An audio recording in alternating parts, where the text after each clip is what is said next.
And I think that's what we're lacking in the conversations. That's what we lack in marriages, because once you do that, then it's like, how can I, as a woman that loves you, even if there's 1% left of love, who am I to actually continue to beat you down? This is Vivian Velasquez. And this is Raul Velasquez. Welcome to the God, Money, and Purpose podcast.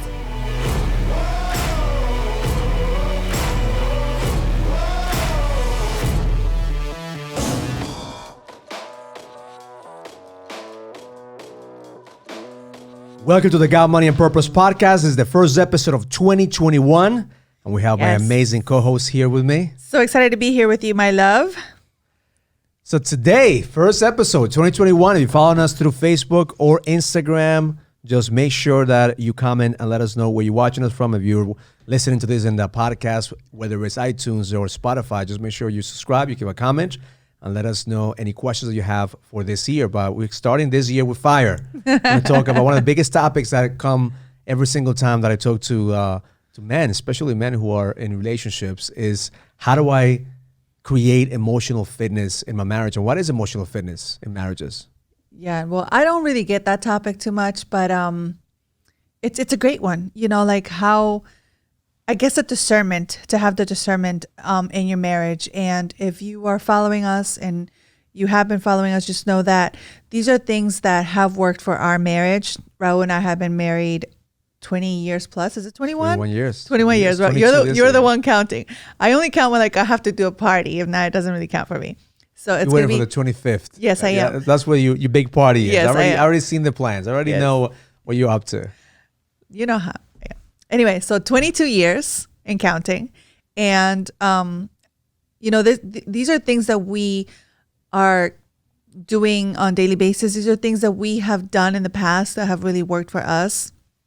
Not to say that we're in this, perfection of a place, because really that in marriage, it doesn't really exist. If like you've been listening to us, we're far from perfection. It's progress. It's progress. Always progress. We've come a long way in 20 plus years. Yes. If you listen to us, just take it with a grain of salt. This is not an expert advice. This is just us. Our experience. That's right. We talk about God, money, and purpose because we believe that if you have God, if you believe in a higher power, if you believe in something that is bigger than you, the marriages will get stronger. Yes. If you focus on creating production, if money is one of the main things that people get divorced over.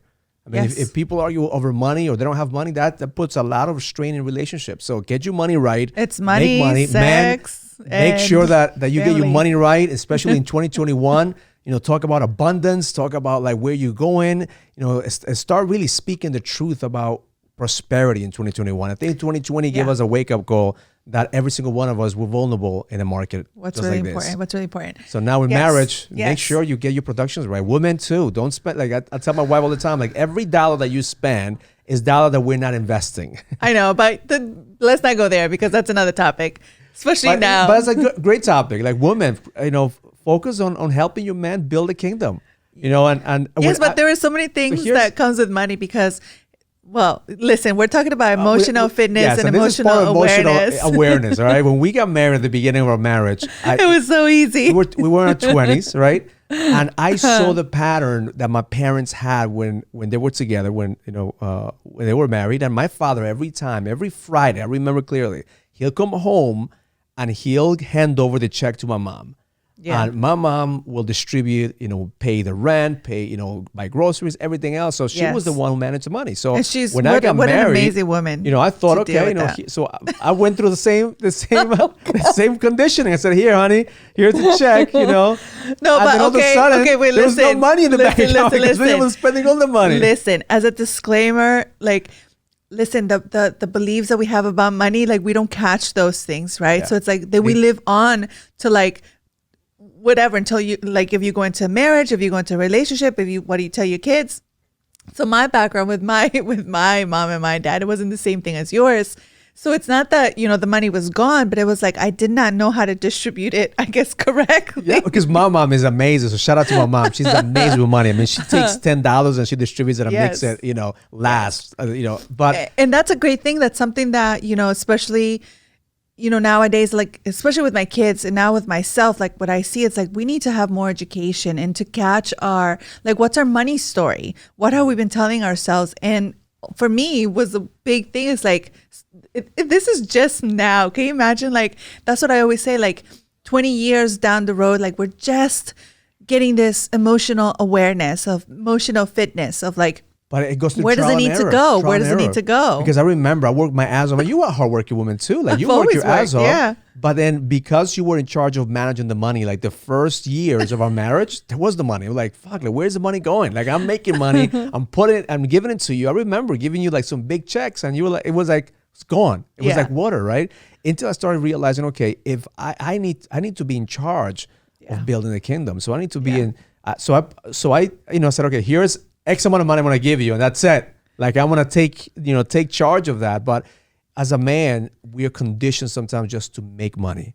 We're not being present about how to create wealth. How do I invest? And I speak for myself because I had to learn how to really become an investor, how to create wealth, how to think about the future 10 years from now, opposed to just the now. I know, and it wasn't just like your money because like we worked. If you're listening to this, there's every marriage is totally different. But for us, it's like when we got married, your money was my money was your money. So it's like I worked hard for my money too, and we put it all in this one pot, and then it just got distributed however which way it needed to go. I would say now, like it was so much easier. I wish we could go back and like handle that little bit that we had because God will bless you so much more if you take care of the little and then he'll give you more, and that's one of the great things about us is that ever since we've been married, even though we may not see like you say, like where did the money go? I know that at least 10% of it, I could say at least 10% went to something good. We gave it away. We never, that was our we were conditioned at the beginning always. That's because of your mom. That's also because of your mom and because of church. To my mom. Yes, thank you, my Pili. Really gave us some good upbringing. She's still hunting me for she's still my teacher, and I love that because there's so much to learn about life. There's so much to learn about God, and there's so much to learn about marriage. So you talking about this emotional fitness, it's kind of like, just the fitness of like how you go to the gym. You go to the gym and we are working a muscle that, when I go to the gym and I work a certain muscles that I haven't worked in like a couple of months, it hurts. Yeah. So it's the same thing. Like if we're working these muscles, like whether it's money, whether it's, your love life or with God, there is pain. There is pain. And there was a lot of pain for us in our marriage. There was a lot of pain, in finances. We've been through our ups and our downs. But once we get this idea of like, okay, pain is not that bad. The pain is actually teaching me something. Like maybe I do need to do a little more work. Maybe I do need to invest a little bit more time in this area of my life. And I think that's the part that has changed us because we're either moved by pain or by pleasure. And unfortunately, like we were moved by pain. And there was enough pain, especially for you and for me, that we were able to say like, well, this is not going to happen. This is not going to happen anymore. But it took that's the trials. part of emotional intelligence. It takes the awareness, right? Yeah. So the moment that we were in a situation that, okay, where did all the money go? I'm spending a lot of time working my ass off. And then you start taking ownership because I could have, I think that the unconscious behavior of a lot of couples, a lot of men is like you blame the wife. And say, hey, I give you the money. Where did the money go? You're spending all this money. But then you start looking, okay, where is it that I'm taking ownership? Where's my responsibility on this? And I said, okay, I need to allocate it. So I started investing in real estate. So I said, okay, we can't save money, but we could buy properties. Remember, every single time that I had a chunk of money, I bought another property. Yeah. And I put another property. I was playing Monopoly of creating, these properties. And I remember the first property that we bought, I actually asked you, we were shorting the down payment. I don't know if you remember this. And we had 2 cars, right? And then we were short about $10,000 or so in a down payment. And I asked you, like, if we could sell your car. And you sold your car it was our first investment property, the first 2 family. And we sold your car, the Jeep that you had, and we bought it. I mean, we bought the house, but that house gave us enough revenue so we could buy, like the revenue that we got from the house, actually we were able to buy cars or finance cars to be able to allocate the money from there. So from my experience, I was always a risk taker, and you came from a background of not taking risks. Like you Ever. live on the moment. You take, you take the Just spend it, buy it. put it on credit, Yes. and pay it later. I came Yes. from a place where, we were like my grandfather was an investor. My mom was very Yes. conscious with her money. Yes. So for me, it was more of a breakthrough of how much can I take? What's the risk that I could take to be able to create that? So then, in my experience too, like you have to also watch the risk, because we were young enough where we took a lot of risk, and we actually fail a lot. And I think a lot of people are afraid of that failure. A lot of people are afraid of, like, what if I lose everything? You know, and that's where the emotional awareness comes in, knowing that you're, like, for me at least, the moment that I lost everything, I realized that, okay, I need to ask myself, like, am I putting all my certainty based on the money that I have or the assets? Am I losing my certainty because of the material things? Who am I as a man? Yeah. And that's when your character starts to be challenged. And then that's when you need to have this emotional awareness, because the thing is, like with me, it's, and with couples, especially that I see now that you're just beginning, right? It's like you have this money, and then all of a sudden, like you said, like we sold everything. I remember that in that instance where we were buying this investment properties, like we sold everything that we had. I think I was working like 3 different jobs to pay for different things, also what I wanted to buy. And maybe it was like a vacation and investment properties. So we were doing all these things, right? But imagine like the tension that it brings in a couple that is just married. And then all of a sudden it's like, we're gonna have something, but right now we just have to invest everything. And that friction that brings into the marriage, which in turn turns to like, anxiety or whatever it is. And then how do you deal with that, right? And it's that awareness that sometimes we don't have in those instances. So now the conversation that I have with a lot of men that are in a situation where, man, I lost money, I just don't want to tell my wife. And I could relate, because I was in the same place. Like, shit, I just lost all these millions of dollars. And how do I come home now? I tell you this. Because there's so much pressure for you. And there's you. pressure of me as a man, right? Yeah. To be able to provide and produce. And I remember going home and having that conversation in my head and already prepare for the worst. Prepare for, like, okay, I accept divorce. I will accept, like, a failure. I think that's the worst thing for a man to actually, when they fail, to actually see, like, okay, shit, like, is my wife going to be with me because she loves me, or she's going to be with me because of what I provide for her? I think a lot of men are in a situation right now that they think that because they're the providers, they can't fail, because if they fail, then they're not enough. And if not enough, the woman can't love them because they haven't put enough equity on the relationship to be able to sustain that failure, to sustain that crisis that they're going to go through. And at the beginning, like I would say, it was really scary to be in the situation, but you've always proven to me that even though you have failed in the past, because it wasn't like the first time that you failed, even though you failed, that you would pick yourself up. But I gotta be honest with you. That I didn't believe at that moment. Like I believed you. I didn't believe that it was such a dramatic, because the market, it was about 12 years ago when the market crashed. Yeah. It was not just my failure. It was like the whole economic crash. So it's not like I failed because I made mistakes. I failed because the whole market failed. So it was a different situation. But one of the things I remember from you is saying, Raul, you're going to figure things out. Like, go there and figure shit out. I'm going to be here. Even if we have to sell everything and live on the streets, I know it's going to be temporary. And I think that gave me the certainty that my wife believes in me. Like, she believes in my capacity. Because that came from an honest and truthful conversation. I think that's part of the emotional fitness. People are afraid to have those honest and truthful conversations. I was just going to say that, because to get punched. The way that you approached the conversation was from a place of vulnerability. And I think that's something that not enough men do, because you're wearing this armor. You're wearing this sense of like, I got it together and I'm going to take care of you. But it doesn't come from this place of like, I failed, like there's nothing more I could do. I tried my best and my best wasn't enough.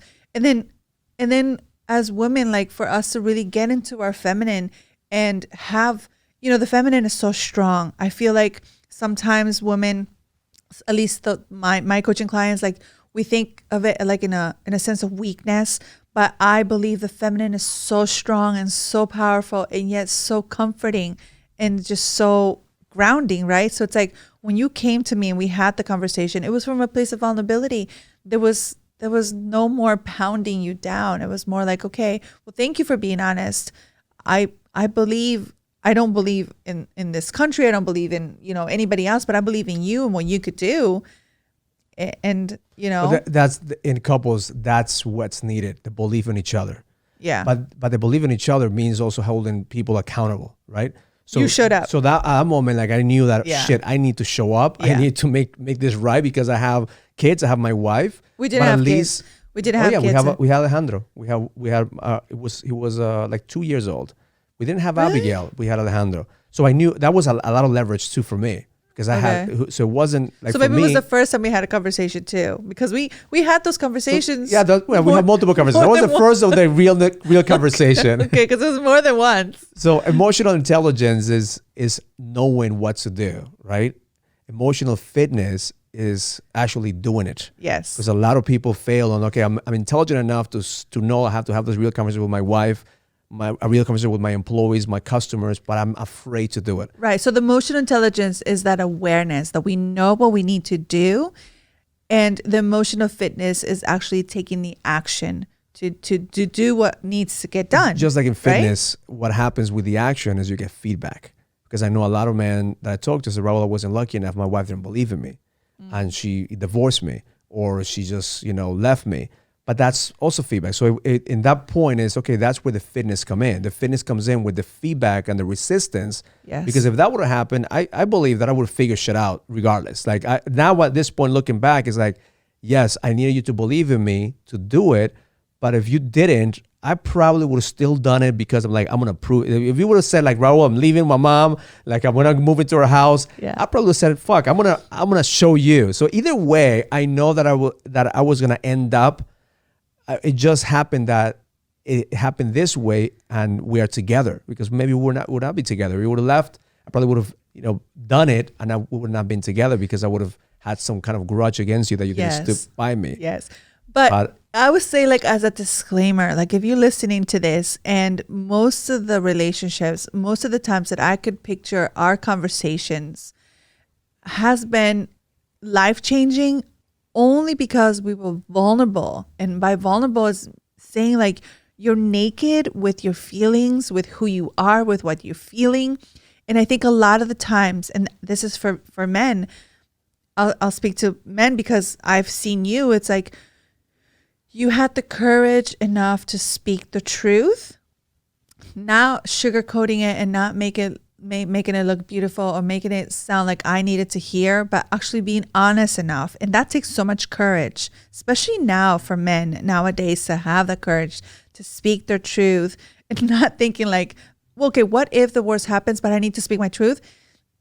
And I think that's what we're lacking in the conversations. That's what we lack in marriages, because once you do that, then it's like, how can I, as a woman that loves you, even if there's 1% left of love, who am I to actually continue to beat you down? And I think that's where this right? conversation is relevant right now, because I know that a lot of couples are going through the same situation that we were in 10 years ago. Yeah. COVID hurt a lot of businesses. A lot of businesses have failed. A lot of businesses that are going to continue to try to figure things out. Yes. And there's no better time than right now to have a conversation with your wife. And it takes a lot of courage for a man to be vulnerable. Say, hey, listen, I failed. I had a conversation with a guy today. He said, I am lying to my wife. She thinks that we have millions of dollars, but the reality is that we're broke. Yeah. And I'm like, shit, yeah, you need to be honest. You need to be honest, because imagine that guilt and like the guilt that I get it. The pretend aspect of it, that, have to pretend, position ourselves because, they know you as a certain way. But then I said, the freedom that comes from telling the truth is that you actually release all that tension and that energy. Whatever it is that is going to happen, happens. But now you could rebuild. And if you had the edge at one point, you could get it back if you don't hold on to the old story, the old version of yourself. Yes. So now it's a lot easier for me to be honest and be truthful, because I'm not waiting for the pain. I'm waiting for the hammer. It's like going to the gym. Like if you weigh that you're overweight and you have a heart attack, you're going to the gym. Yeah, you're going to the gym because you're forced to go to the gym and work out and get healthy. Yeah. But it doesn't have to be that way.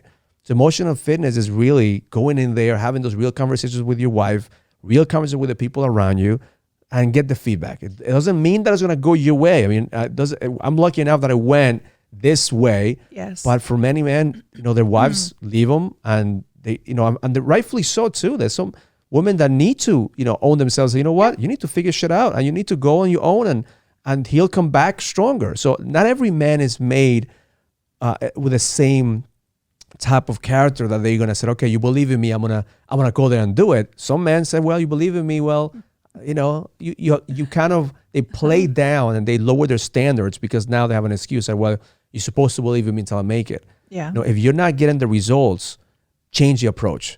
If you're not getting results in your business, change the approach. If you're not getting results in your marriage, change the approach. If you're not able to get results with your purpose, change the approach. But don't continue to do the same thing over and over, expecting different results, because that's insanity. Yeah. Or insanity is even, knowing what to do but not doing it. That's my definition of insanity. You know what to do and you're not doing it. Yeah.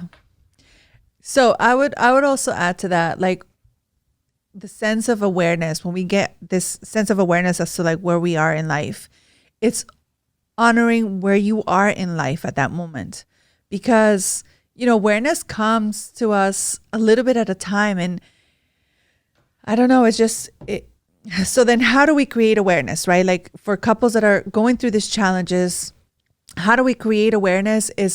One is honesty, right? It's just being truly like honest to where you are in life at that moment, and is at that moment like what's in front of you, and just honoring where you want your relationship to go. Because I think that's one of the biggest things for me. Like, when I created this awareness, it's crazy how, like, when you get in tune to what you want in your life, you have to almost like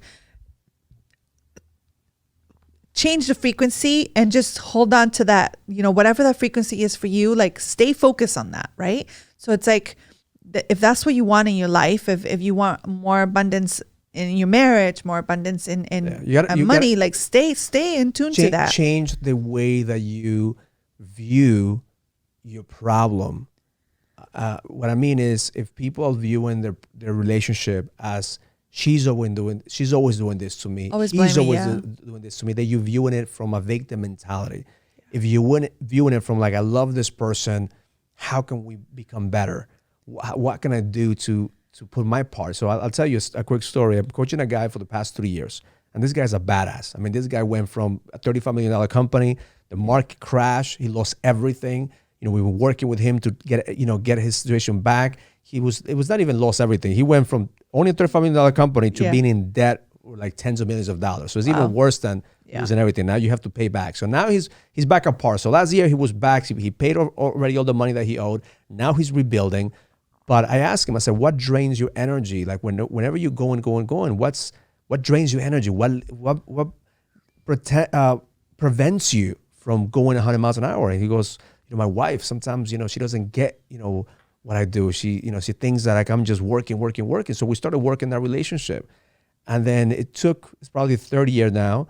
And this past 6 months, the breakthrough is that he's actually creating this space. It's been the analogy that I use is that you could either be a garbage can, or you could be a container in your relationship. As a man, the masculine energy, right? Right. So today we had a call, and he told me, Raul, man, this experience was like divine. The divine masculine came out and melted the divine feminine, because my wife and I, we actually went back into the beginning of a relationship and started cleaning up all the space of where we started. And then we started really, like, I apologized for all the times that I hurt her. She went, she was emotional, so she apologized for all the things that she did. And then all of a sudden that we cleaned the space, and all these things that we've been holding on for years, for over 10 years. It's gone. It's gone already. Yeah. And like, we made love. It was passionate. It was amazing. I feel like, man, I feel like $1 million. And now from this place, you go out there and produce. From that place, you go there and conquer the world. Yeah, because I think we have nothing against you guys producing and doing what you love to do, because essentially you love to do that, right? If not, I mean, some of us do what we love, some of us don't, but still you're producing. But it's like, when you take that friction out of the way, like, it's, oh my gosh, so freeing. And I think that is where what holds a lot of men back is just the unconscious behavior that we haven't cleaned up in the past, that's still lingering in the back, and it's still lingering in the back of their partner as well, and it's like little pokes, little stabs in conversations, little shit that comes out every once in a while, and then we can't produce, and we can't produce at that level, and now it's pressure with money, pressure with the market, pressure with everything, and it crumbles. And then emotional intelligence is have those tough conversations now. Like, don't sugarcoat it. have it now. That's what I said. Get the feedback. Yeah. If your wife kicks you in the balls, it's for a reason. Take the feedback. She's asking get for stronger. attention. You know, and this week I must have multiple conversations with men who were complaining. That's the reason we have, you know, I told Vivian about let's put this podcast together with this topic because many men are just blaming their wives. I spent 45 minutes with a guy and it was a strategy session. And the guy I wanted to hang up like in the middle because like shit. And at the end I said, listen, man, your wife is not the problem. You're married to a strong alpha woman. The problem is that you're weak and you don't know how to handle your wife. You don't know how to be a king and your wife is a queen. So either you stop blaming her or you leave her. Yeah.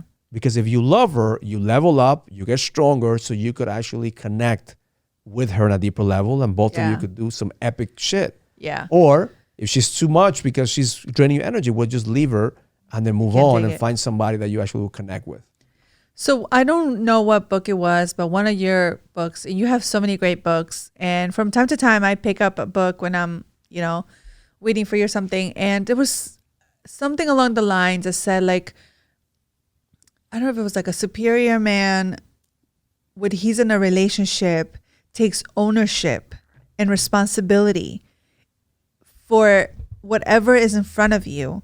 And I think that's like so, has so much love and courage to actually take responsibility, even for sometimes for things that don't belong to you. But it's kind of like, you know, you take that responsibility away from us. And it's like, you leave us with this like sense of like, you know, like finally, thank you. Like now there's space for more. Yeah. So, you know, just you telling me that story about this client of yours, it's like how amazing that he was able to do that for his wife, his partner, and to take that away and just, it's like, okay, you became this container, but all of a sudden like this container just becomes this vessel that is so open. And the masculine energy has become the container to hold the space, not the garbage can. You see, that's the main difference, because the garbage can takes all the garbage. So the woman wants to throw up all over, right? The man is like holding the garbage. And almost like in the garbage can, I feel like it just, you could leave the garbage for days and it doesn't really matter. But a container is just like, this is the space that I have for you. I'm here for you.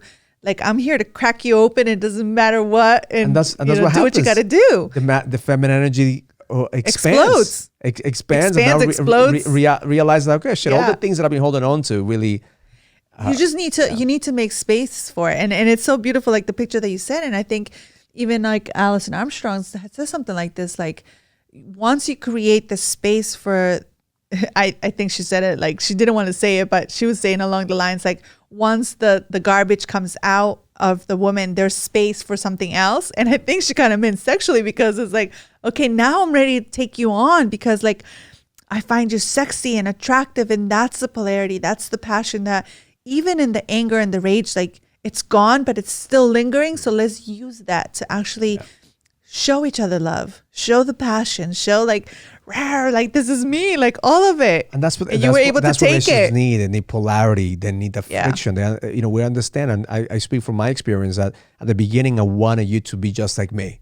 Like, okay, why is she just like me? Why doesn't she have the same vision as me? But women are supposed to be like me. And I was trying to be just like you, and then it's like it causes pain in my body and my, you know, and like no. It's not possible. And that's a sense of awareness. When you decide and you know, like, this is me, this is you, we're going to make things work. And when the divine masculine meets the divine feminine, then become one, nothing is impossible. You're complete in yourself. Beautiful. So emotional intelligence, emotional fitness, make sure you get some of that in 2021 to be able to bring passion back in your relationship. Give us a comment, give us a question for next time, and we'll love interacting with you and making sure that we answer all your questions. Thank you for watching this. Thank you for listening. Do we have any questions now? Do you want to? No, I think we make it nice and short. We acknowledge some of the people who are here. Awesome. Matthew, shout out to Matthew, Jesse, Cindy. Continue to connect with us in this podcast, and we'll see you next time. Yes. Learn it, live it, experience it. Love life. If you receive any value from this conversation, comment, subscribe, and share as we continue to impact more people and take them to the next level. And please send us your comments and questions so we could answer them in the next podcast. See you in the next episode.